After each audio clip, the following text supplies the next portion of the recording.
This is the You Winning Life Podcast, your number one source for mastering a positive existence. Each episode will be interviewing exceptional people, giving you empowering insights, and guiding you to extraordinary outcomes. Learn from specialists in the worlds of integrative and natural wellness, spirituality, psychology, and entrepreneurship. So you too can be winning life. Now, here's your host, licensed marriage and family therapist, certified neuro-emotional technique practitioner, and certified entrepreneur coach, Jason Wasser. Hey, everybody, and welcome back to the You Winning Life podcast.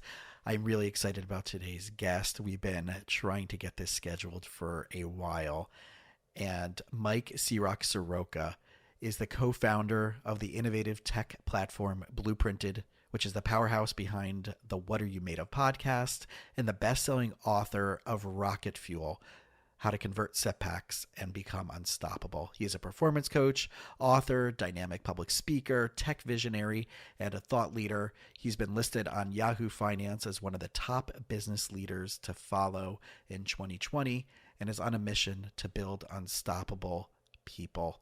Mike, thanks so much for hanging out with us today. What's up, Jason? Thanks for having me. Appreciate it. I always start every interview I go on with gratitude because it means the world to me to be able to do this and for people to have me, and also to your audience. Thank you for showing up. It means the world, man. Well, I'm incredibly honored to have you. And, we were talking pre-show about the people that have overlapped in our lives and how awesome these people are. And I think, with our time being limited today, I want to talk about connection. And as a licensed therapist and working with entrepreneurs and knowing what's going on in the world, especially over the last 2 years, this idea of we're getting splintered more and more and more, and we're losing out on opportunities to connect with people that we think might be different from us, but at the end of the day, really aren't so different. And I know that's something that's important for you, is connections and networking. And I don't mean networking as in like, oh, let's just do a deal, but like really actual deep, authentic connection.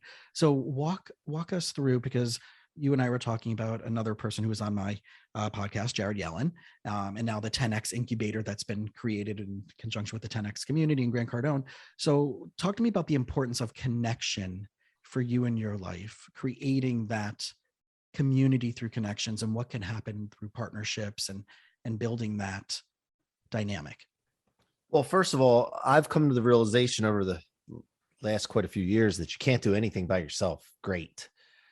I know that I need people. I need the connection with people, but also to have a future, you need people to be in alignment with each other on a certain mission together. And so too many times, Jason, in my life, I chased production and business. I was in the real estate mortgage space, and too many times I chased production, and I didn't pay attention to whether they were aligned with my core values, my mission, the future that I could see. And when you do that, you're setting yourself up for disaster. It may go well first, but it causes so much stress and anxiety and problems, even though you may be producing a little bit more than you would otherwise. And at the end of the day, I just noticed that people have everything you need if they're in the right alignment with you and your mission. Yeah. Love it. Because this is what last session I was talking about with one of my clients, is like alignment of values. And even he and I may have voted differently, but we talked about, even in the things we disagree on, we probably have so many facts within that space that we do agree on. And because we're able to create that space together, especially in a therapeutic arrangement, we get to go there. We get to talk about it. We don't become combatants. We become, how do we uplift? Well, my job is to uplift them, but how do we get to those places of agreement so I can be a resource to them? The challenging thing is this word alignment. A lot of these words are getting thrown around way too simply. So when you're talking about the word alignment, what does that mean for you? And how do you go out and then find those people? So first of all, I don't want to get too political because no matter what side you're on, it doesn't really matter. There's a division caused by powers to be, which I believe is the government or even beyond the government. And the reason this is important to understand is that they need division for you to need them. Mm-hmm. Okay. They need chaos, confusion, and your level of success is hampered by the amount of chaos and confusion that there is present. So first of all, that's important to understand. So when you have division, generally it's because two people or two sides or multiple sides don't have an agreement on something, right? And then they get out of reality with each other. So they, like, if you're looking at someone, the guy that you were talking about, for example, and the stuff you disagree on, you just sometimes probably ask yourself, like, how in the heck does he see it that way? Or she see it that way? Like, I can't even imagine what the heck they're looking at. That's a sense of being out of reality with each other or out of agreement. Right. So that's what I see with it, is that in alignment, you need to have a few things. You need to have an agreement with each other somehow, some way. How do you get that? Well, you get that through communication. You communicate and you over communicate, and you're willing to have discussions, keeping the emotions out of it with each other to see what each other view as reality and agree upon. And then you find your agreements. You start off with one and then you work to multiple, but most people aren't patient enough to do that. Most people just get too pissed off. Their emotions get in the way, and then they get out of communication, which then keeps them out of agreement or furthers them from agreement. And then they don't like each other. Right. And we're quickly to do that right now. It's like the dismissal of someone else who doesn't see things the way I do. Yeah.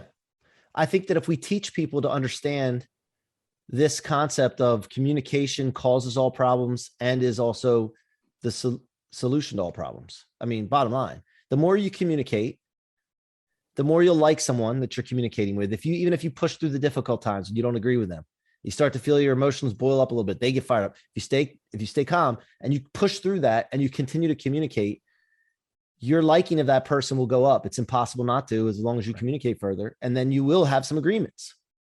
And that's what it all stems from. It's very simple. I think that's one of the beautiful things that I'm finding more and more with the people I am connecting to, that we may have differences of opinion, right? It's all opinion, right? Everybody, what we're claiming is fact is really just an opinion. Yeah. And the people who I've probably some of my closest friends in my life have very different approaches and very different opinions and very different applications of how they're living their life through this time frame. And that's okay. And right, vice versa.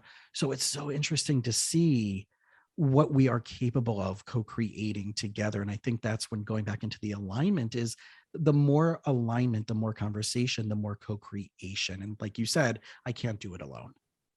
Yeah. And at the end of the day, everybody's really default position is to go to survival. Right. And, one of my coaches told me the other day, he said it very eloquently. He said, we're born here to have it all. But as we go and live, we are conditioned to have just enough.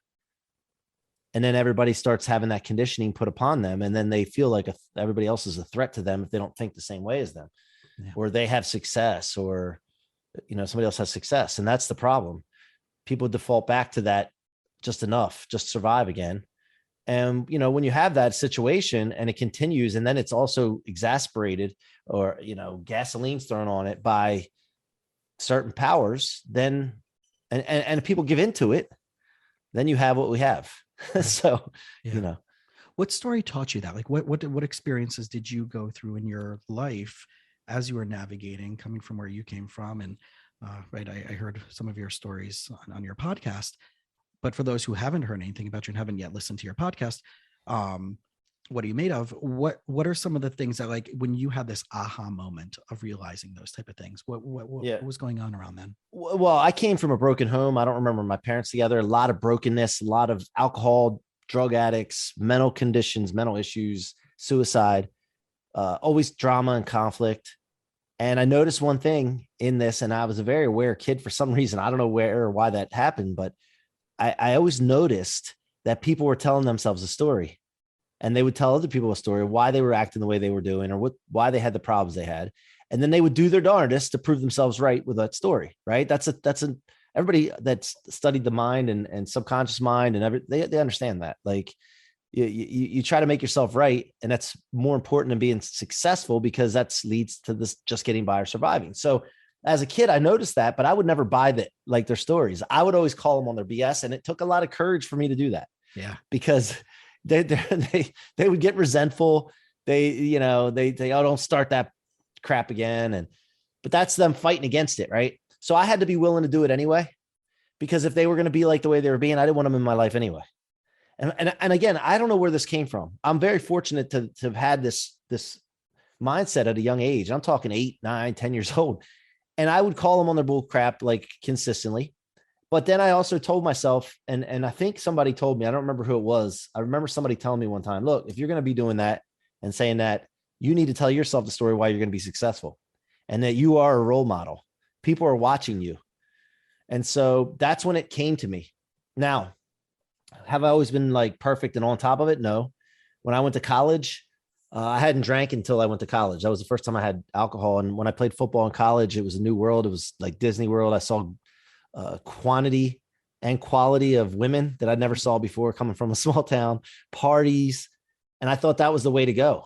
You know, I lost my focus. And then I would start seeing myself falling into those same traps of telling the story, why I was being like this. Oh, I didn't ever party before in high school. It's okay to do a little partying now. Oh, you know, we could try this joint and see how it goes. And no, I'm not going to get hooked on drugs. And then before you know it, I'm living a life of where's the next party? That's the thing. Like, where are the women? Where are the parties? Where this? Where's that? And consistently on to action. And I would share the story to myself to justify it. Well, at some point I realized, obviously, with the feelings that I was getting and the miserableness and the darkness that I was living in, that was the cause of it. And I saw this all before. I had to experience it personally, I guess, to get right with it. So that's where the click was. And then from that point on, especially over the last 3 to 4 years, I really dove deep into really understanding the mind and understanding human behavior and why things were happening the way they were. And I just didn't want to sit back and accept it. Yeah. Well, I think that's the challenge where I see this all the time, and how I position myself in my practice is it's right on my webpage now. And it actually came from Dr. Patrick Gentempo's Your Stand is Your Brand. And I put out there, if you're calling around from therapist to therapist looking for the most affordable one, I'm not it. But if you're looking for the ability to make a change, if you're looking for people who are looking at mind, body, integrative wellness, if you're looking for these things and you're ready to do the work and be held accountable, then give me a call. It is the ability to get out of our story, to no longer say what I've been telling myself is getting me the outcome that I want. In fact, it's getting me the outcome that I don't want, but I have to stop telling that story, and I'm ready to start doing that. And that's bravery at the deepest level. Yeah. Right. So really what I'm asking people to do is how do we step into our bravery to get out of that comfort zone, knowing that it's no longer serving us, and what do we have to risk giving up that we believe that we're holding on to that keeps us stable, that actually is leading to instability in our life? Well, I think the problem, Jason, is a lot of people aren't clear on what they want. And so when you're not clear on what you want and you just have blurry vision or just no vision whatsoever, it's very difficult to shoot for targets and goals. Yeah. And so what's too micro on that? Like, in other words, like when people say, like, the riches are in the niches, which is true, but how deep is too deep, where you're so stuck in the muck and the mire that you don't see other possibilities? And then how much is too expansive and too like, well, I want to have $1 million, right? Too generic. Mm-hmm. So what have you found is kind of like for you that has worked for you to balance out, the micro and the macro of solving that for yourself? Yeah. I mean, I think that it comes down to, once you get past controlling the things that control people, which is, ego, fear, judgment, then you're left with, what's my mission? And then your mission runs you, your calling runs you, right? And that with that being said, and I'm very well coached on this stuff, by the way, with some very, very successful people that have coached successful people. And I've watched them and the results they've gotten. And I'm like, okay, yeah, that does work. But here's the thing. So when you have a situation where you have a mission and you get clear on the vision of ideal life that you want. So thinking about all the areas of your life and how would you want those, and you take the time and intention to do it. Like most people don't have the patience to do it. They don't sit down and do it because they don't believe that it's going to make a difference. Right. Right. But when you do this and you get clear as far as, okay, let's say you're not married. What kind of person am I looking for? Right. Again, you're writing a clear vision down to that person, but it's not going to be perfect when you find them. There's always going to be something like they talk about in the Bible. I'm a Christian. I study the Bible. I study many religions, but I grew up a Christian, and you're never going to get perfection, but you're striving for perfection. So what you're doing when you set up what you would call a micro, very clear picture, is you're striving for perfection. You're not saying that you're necessarily going to get there, but you're going to go, if the clearer it is and the more micro it is, the closer you are going to get to it and the further you're going to get along. So to me, a clear picture is important. And then that gives you binary decisions to make throughout your life. Does that thought I just had go towards that? Does that thought I just had build towards that? Is the word I just said to my wife building our relationship or tearing it down? the kind of relationship we want to have.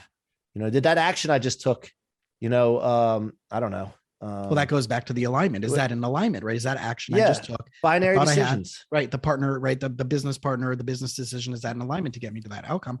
Yeah. My listeners and people who work with me know that I am fervorous about values-based decision making. To be very clear, I can help you solve a problem only once I know your core values, because then everything is willy-nilly if you don't know what you're making decisions from. And I help them clean that up in every major category of their life. I call it the 5 fingers, 5 categories, paradigm. It's like, if I were to follow you around with a documentary camera all day and you're saying, but Jason, I want this in my life, but everything else is happening before you even get there, then you're not living in alignment, going back to that, right? So I say, like, what's your 5 fingers, 5 priorities? And if I'm going to see you doing those things every single day, and then what are the values that you're making the decisions on in each of those categories? It could be the same, or each one can get its own unique, identifiers. But like you said, that binary yes and no, is this an alignment? And that's where I say, where I use the word alignment, that you are being consistently committed, wash and repeat, banging that drum over and over again. Yeah. Well, otherwise outcome. you get chaos and confusion. Yeah. And that's what most people live in. Complicated, chaos, confusion, and there's no stableness, right? So for me, binary decisions, and I have core values personally, and on our businesses have them.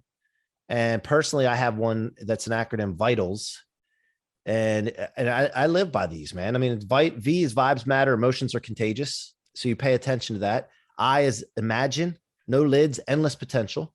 T is take 100% responsibility. A is all setbacks are rocket fuel. That's a tribute to my book over here. Mm-hmm. And L stands for leadership starts with me. No matter who you are in the title, position, how far along you are, young you are, old you are, doesn't matter. Leadership starts with me.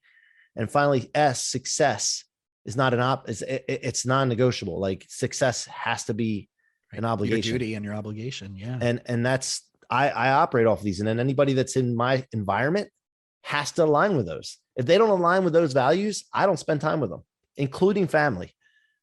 So these are things that, I've been doing over the years that have led me to success and have attracted the people in my life that I need and want to be successful. All the ones that I used to allow in back in the day that I didn't have any core values set, or I did, and I just wasn't, non-negotiable with them, caused me problems in my life. Right. It's very simple when you figure it out, but when you're in it, it is very, very hard because it's confusion, chaos. It's hard to see.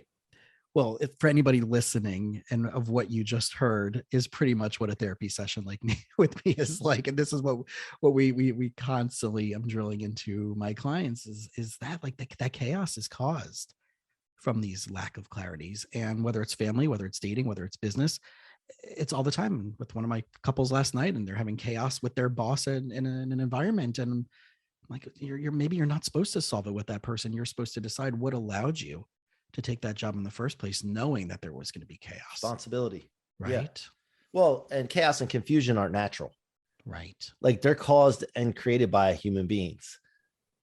Like, you look at the world. I mean, the weather works in a cycle. It works to the nature's favor for the most part. When there's a fire, a lot of times it's not caused by man. It's burning something that needs to be burnt. Yeah. Rain helps. Like, everything is in a cycle. And then you add man with their free will and abilities to screw things up. and then you have chaos and confusion. Right. So taking ownership and responsibility of that, like you just said, for that one client that you had or patient, mm-hmm. I mean, that's phenomenal. I mean, right. And that's the radical powerful accountability of everything that I think that all of us are trying to do. And that's why I love being a therapist in the entrepreneurial space, because I think that is the best way in order for us to get the best out of us. And these are the 4 pillars of my podcast: is psychology, spirituality, integrative medicine, and alternative medicine, and entrepreneurship. I think, like, we need to master these 4 areas in order to live the most meaningful, successful life. And that really does give us, right. And referencing your book, the rocket fuel, which, I want to talk about for a few minutes. What is the rocket fuel? What is those things that you feel will give people that most outstanding, successful life? Well, so there's 2 phases, and I'd love to hit spirituality real quick too before after we do this, because I'd love to hear your take on that. But two phases. When you're just getting started and trying to figure things out, there's a lot of chaos and confusion. It's imperative that you take the setbacks, the letdowns, the discouragement, the chaos and confusion, and store it in your tank instead of your trunk where most people keep it. And it weighs you down, slows you down. Tank allows you to convert into rocket fuel. If you can do this, and you can take everything that would be stopping you, any obstacles, any of that, and convert it into fuel, whether it's a training session or motivation or inspiration, you will become unstoppable. Now, there is a line of demarcation at some point where you cross into a more refined engine yourself. And you no longer, because the chaos and confusion starts to disappear, and you can no longer use that toxic fuel anymore. You need to when you need to, right? And then when that happens, you get this clear vision and a belief that the belief lid is blown off, and you can really picture sharper, bigger, clearer targets and goals. And now those things become your rocket fuel. And so that's a transformation that I've been over, in the last year or so. I really noticed that my engine has been into that phase now where I can't use that old stuff anymore. The book doesn't cover the second phase. I wasn't there yet when I finished writing the book, but it's fine. It's a journey that, we all go on these journeys, and it's very interesting how I learn new things and then apply it in my life. And then also look back and see, why was I successful with that? Oh, this is why. Why did I fail in the past? Oh, this is why. And then it takes you into the future where you can learn from it and, handle things the right way. Yeah. I see it the way I describe it in my circumstances for me, and also with my clients, is that they're coming to solve a problem, that I call the mountain. And they don't realize that what's really needing to be solved, or B, what really is the bigger purpose and potential is the mountain behind the mountain. But they made this first mountain so big in their mind and so catastrophized that they spend most of their life working towards that, where they don't even realize that if they gave themselves a reprieve for a moment, they started asking different questions, they started looking through a different narrative, a different lens, they'll realize that that bigger mountain behind it is really what they need to be working on. And that first thing will be dismissed or minimized or would be solved by way on working on that bigger thing, which is really the 10X, right? That 10X theory. Not only that, but when you get to that top of that first mountain, you need to understand you may have to come down, have a setback, have some kind of difficulty to get back down to this other mountain and go back up again. Right. Right. So, and the other thing is that people need to be focused on future. When you're focused on the future, you're more concerned with, okay, the big picture that you set for yourself. The everyday problems, the things that are happening right now, they don't really mean anything. You just have to get through them, learn from them, convert them, right? But what happens is people take their attention from the future, they redirect it to the present after they fail. And in that present time, if they don't redirect and write their goals down and get clear on their future again, they're in this present time dealing with problems, and then they're going to fail again. And then what happens? Then they're looking at the past. And that all leads to not a place that anybody wants to go, a very dark place. Yeah. So yeah, I'm with you on that, man. I love that the analogy, and definitely in alignment. Yeah. So I know you wanted to touch for the last few minutes on spirituality. So you said you had a question from. Yeah. So how do you handle with your clients spirituality with like different religions and what have you? How do you approach that? I didn't mean to turn this around on you. No, it's awesome. Right. Because I love having these conversations with my clients, and I asked a couple this morning. And we were breaking life into different domains. And I said, I want to make sure that we're also touching on these categories and topics. And according to you, client, according to you, person, what does this word first mean to you? What's the relevancy to that in your life? And how does that play out? What's been serving you and what hasn't been serving you? What would you like to minimize and what would you like to bring more on in any category? So even when it comes to the world of spirituality and I'm Jewish and I practice spiritually and traditionally, but like you, I also learned from all different backgrounds and all different spiritualities and all different paths, and use it as new lenses to kind of interpret and add and enhance to. I wanted to always be, religion and spirituality don't always go hand in hand, and it would be great if it did, and however we want to access that, but I know it doesn't. I just wanted to be, for my clients, is this a tool that you can leverage and use in a way that supports you to the goals that you want, no matter the topic, right? It could be food, right? And how is this food supporting you, helping you? What do you need to let go of? What do you need to not eat? And what do you need to add on? But when it comes to spirituality, right, it really is the the core, from my perspective and my understanding and my experience, for me, spirituality is the most authentic version of myself, being aligned with my core values, being aligned with my purpose, being aligned with my mission. And yes, if it's aligned with, a God-centered, the version of my version of God-centered paradigm, then great. And for someone else, it's not in that paradigm, that's great too. I'm just concerned in the positive way for what are all of the different ways, not one way, what are all the different ways you can be the healthiest version of yourself? What are all the ways you can reach your potential? What are all the ways you can be purposeful? What are all the ways life can be meaningful to you, even in the most mundane circumstances? And if spiritual outlets are part of that, then what are all the ways that can serve you? What are all the ways you haven't found yet? What are all the ways what are you doing to explore it?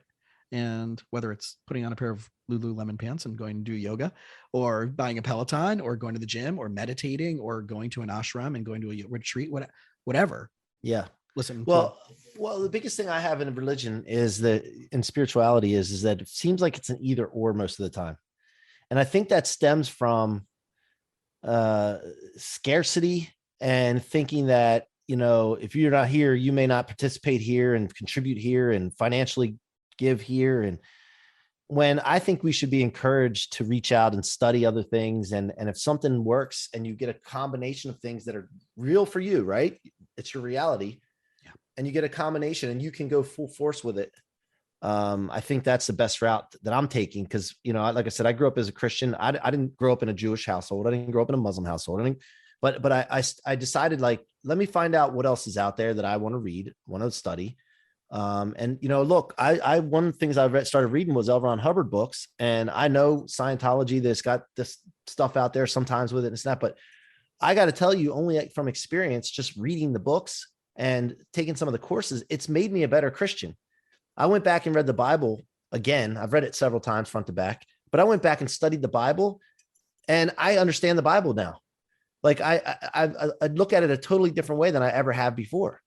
And so to me, it's made me a better Christian to investigate other religions, study other religions. And so I just thought that was cool that I wanted to touch on that with you. But I think at the basis of it all goes back to curiosity and connection, that we can see value, right? A lot of us patriarchally or each one of our organic religions might say we're right, you're wrong, right? So I think that's a key thing, but tying everything up, I think really at the end of the day, everything that I want people to take away from is, how do you connect more? I want us to make more excuses to find a reason to connect than to make an excuse to find a reason not to connect. Love it, man. So I know we have to wrap up, but I really want to thank you again for spending time with us, and everybody out there, man. Check out Mike's C-Roc's book, Rocket Fuel, and check out his podcast, What Are You Made Of? And you can go on his website as well, easily found. Yeah, Jason, I got to tell you, man, it's a great interview, but also the voice is just so soothing and calm. Like I'm on mine, like firing and moving around. Like, dude, you're just like, make everything okay. I love it. So thanks for having me. Check out Blueprinted and Tipperosity, our 2 new tech products. You can catch me on LinkedIn and Instagram and Clubhouse. Awesome. Thanks for listening to the You Winning Life podcast. If you are ready to minimize your personal and professional struggles and maximize your potential, we would love it if you subscribe so you don't miss an episode. You can follow us on Instagram and Facebook at You Winning Life.